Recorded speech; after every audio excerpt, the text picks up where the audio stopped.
वसुदेवसुतं देवं कंसचारूढमर्दनं देवकी परमानन्दं श्रीकृष्णं वन्दे जगद्गुरुं।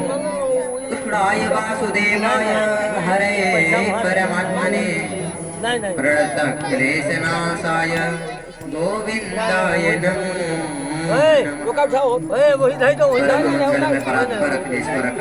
वही धरो यार, वही धरो, वही कल सब सच्चिदानंद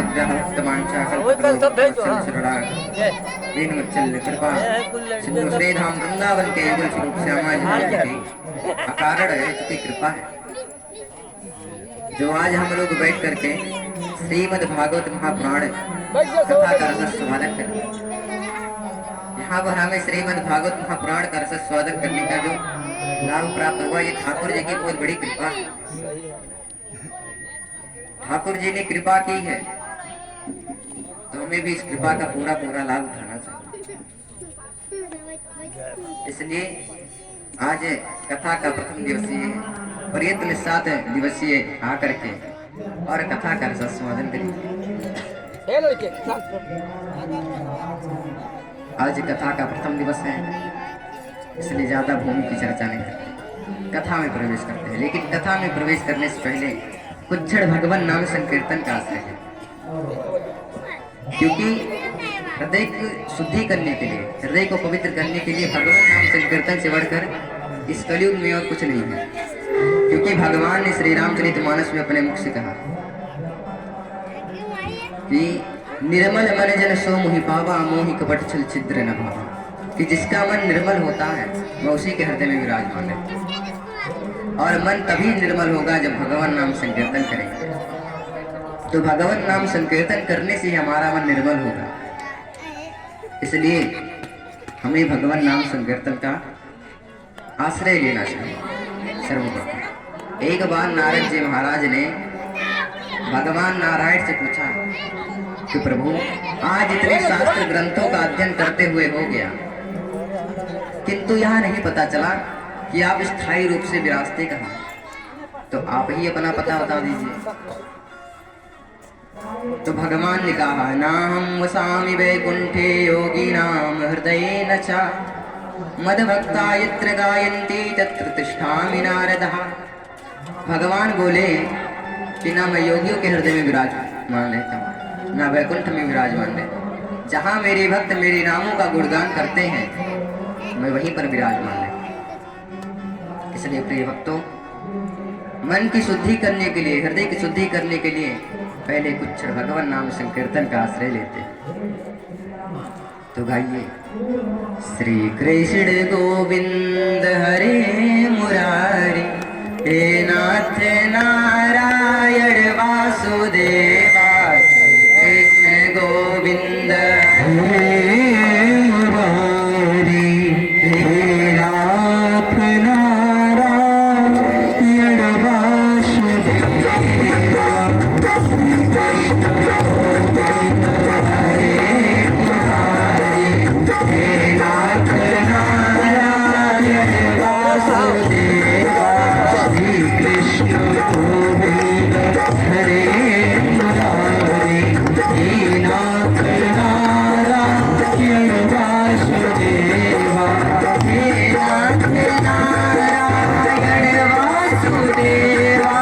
हे नाथ नारायण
ललिता देवी मैया की जय जय जय श्री राधे पशुपतिनाथ महाराज की।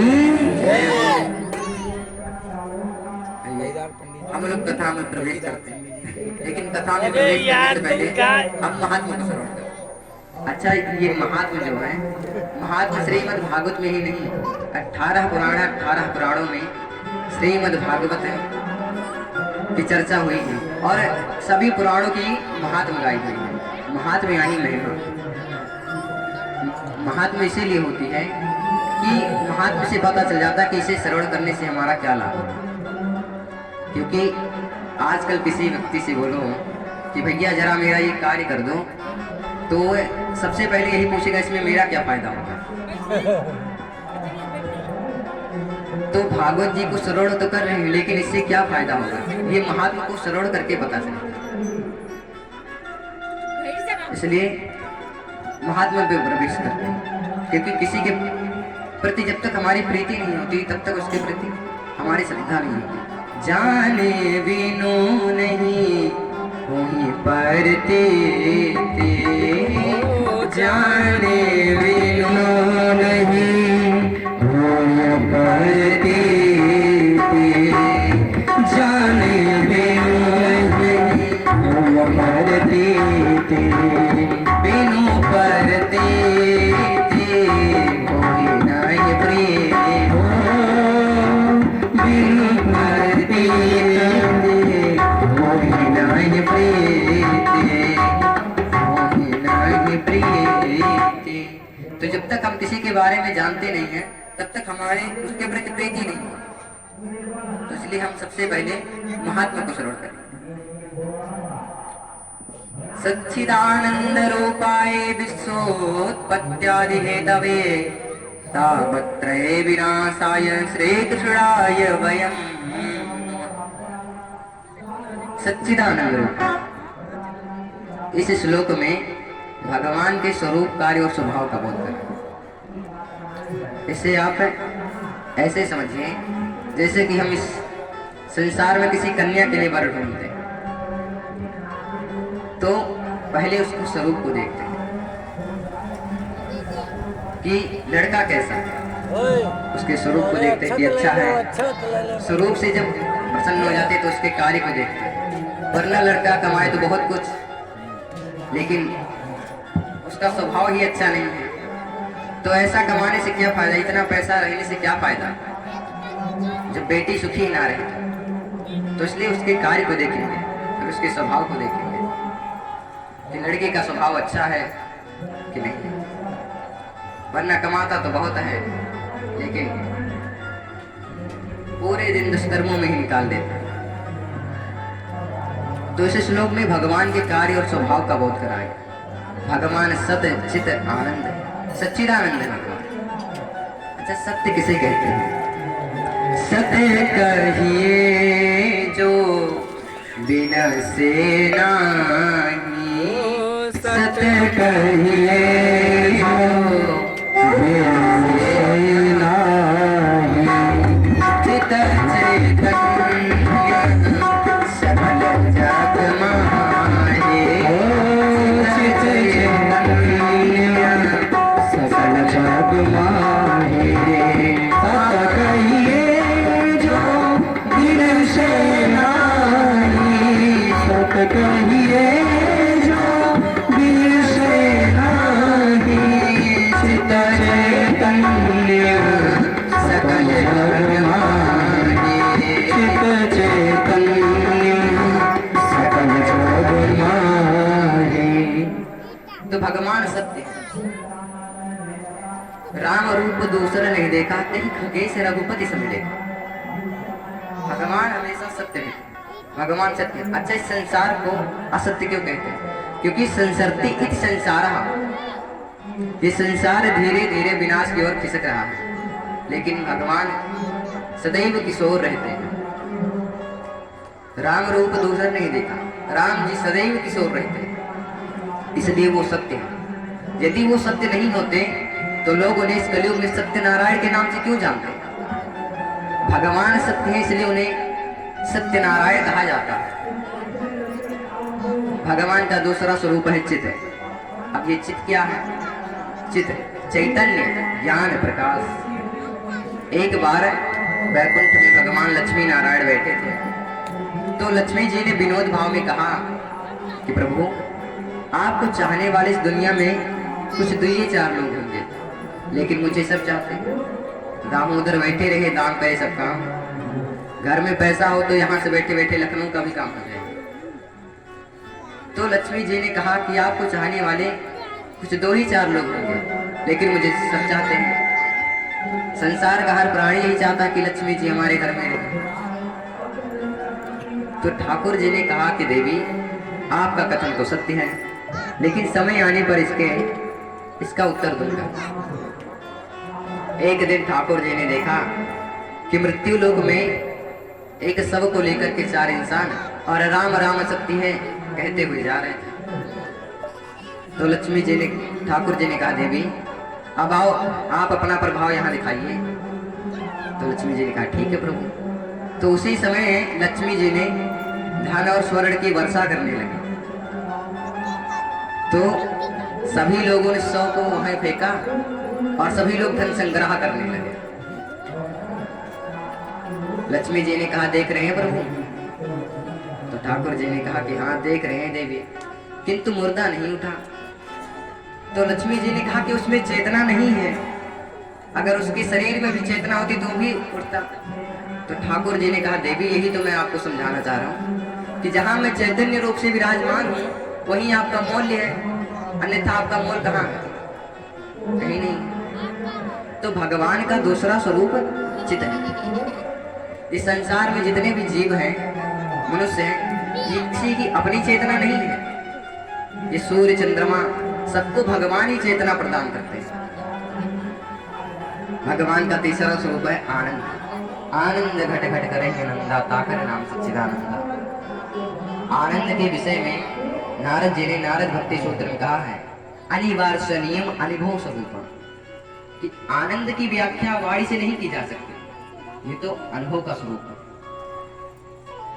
जैसे एक गूंगे व्यक्ति को यदि गुड़ खिला दिया जाए तो वो अनुभव तो कर सकता है कि हाँ गुड़ मीठा है, लेकिन वो उसे बता नहीं सकता, व्यक्त नहीं कर सकता कि भैया ये गुड़ में मिर्ची पड़ी हुई है, बता नहीं सकता।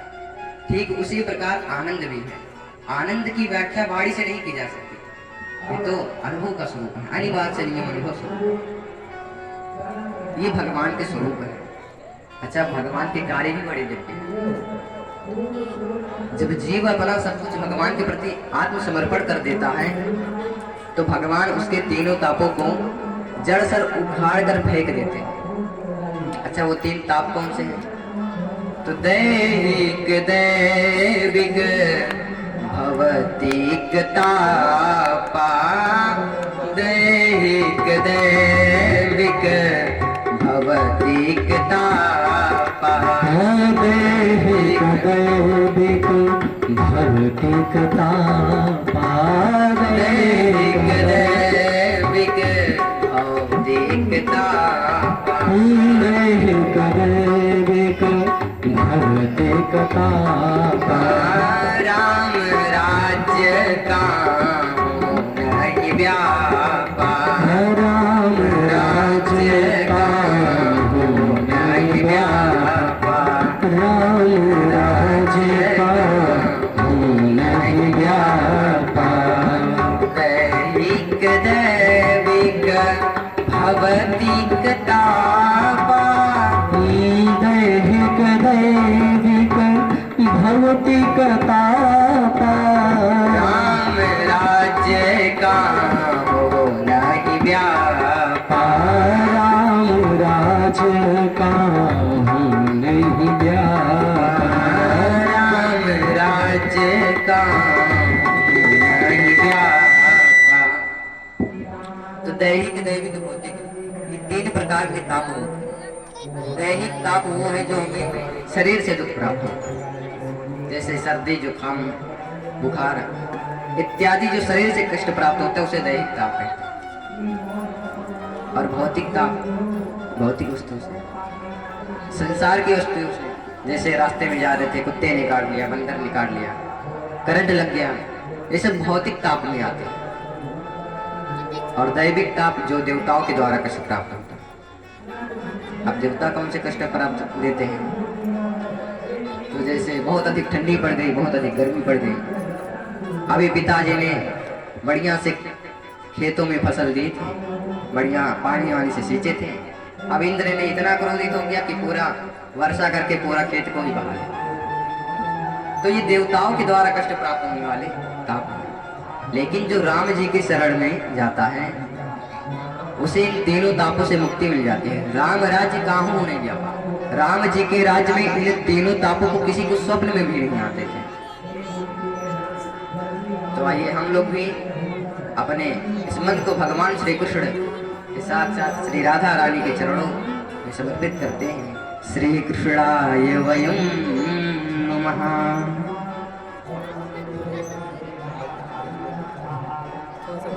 श्री कृष्णाय वयं नमः कि हम श्री माने श्री राधा जी, हम सभी लोग भगवान श्री कृष्ण के साथ साथ श्री राधा जी के चरण में को प्रणाम करते हैं। आइए हम लोग नैमिषारण्य के पावन भूमि में प्रवेश करते हैं। नैमिषे सूतमासीनमभिवाद्य महामतिं कथामृतरसस्वाद कुशलः सौनको ब्रवीत्। नैमिषारण्य भूमि में